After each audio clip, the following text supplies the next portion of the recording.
evening and welcome to yet another episode in Mr. Dummy's View actually this is our fourth episode.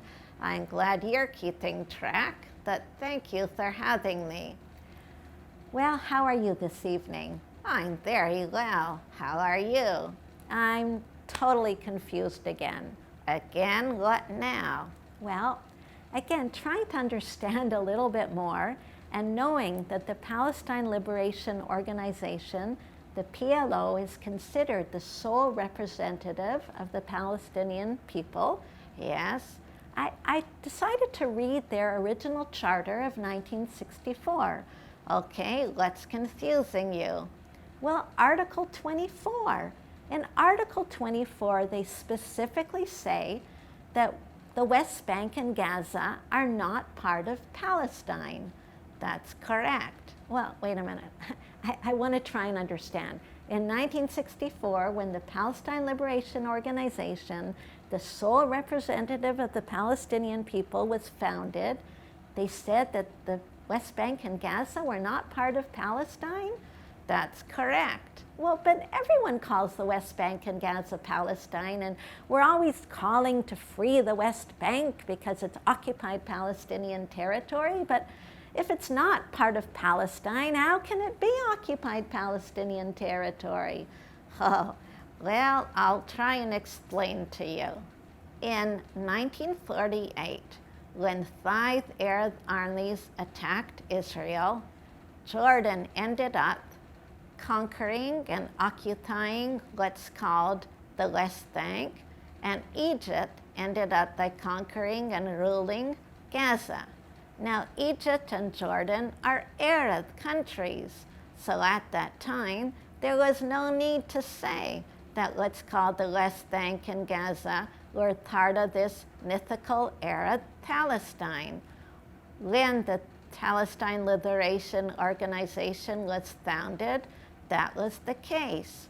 All that the PLO said was Palestine was the tiny bit of land that the Jews had control over within what's called the Green Line. So how did this change? Why do they call this area now Palestine? Aha! Well, in 1967, the Arabs attacked yet again. But this time, Jordan lost the territory it had gained just 19 years before, what's called the West Bank, and Egypt lost Gaza. But we'll focus on the West Bank. Now that what's called the West Bank was not ruled by Arabs, but was back in the hands of the Jewish people, all of a sudden, this same territory magically became Palestinian territory, or occupied Palestinian territory. But that's crazy. If land is ruled by Arabs, it's not considered part of Palestine. And if the same land is ruled by Jews, it is considered Palestine?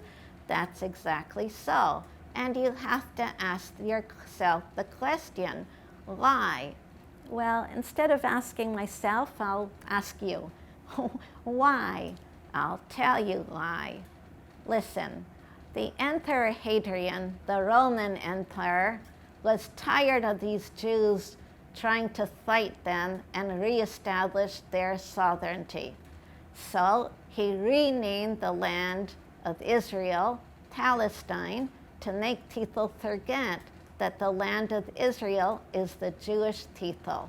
Now the Arabs, by creating a mythical land called Palestine that shrinks and grows according to which land the Jewish people have control over, have taken this one step further. Well, what do you mean? Well, the Romans tried to erase Jewish history, but now the people who call this Palestine and occupied Palestinian territory are suggesting that this land actually belongs to someone else. And there's only one reason for doing that. And what is that reason? To turn people against Israel and the Jewish people. Look it up. If it ain't true, I'm not a dummy.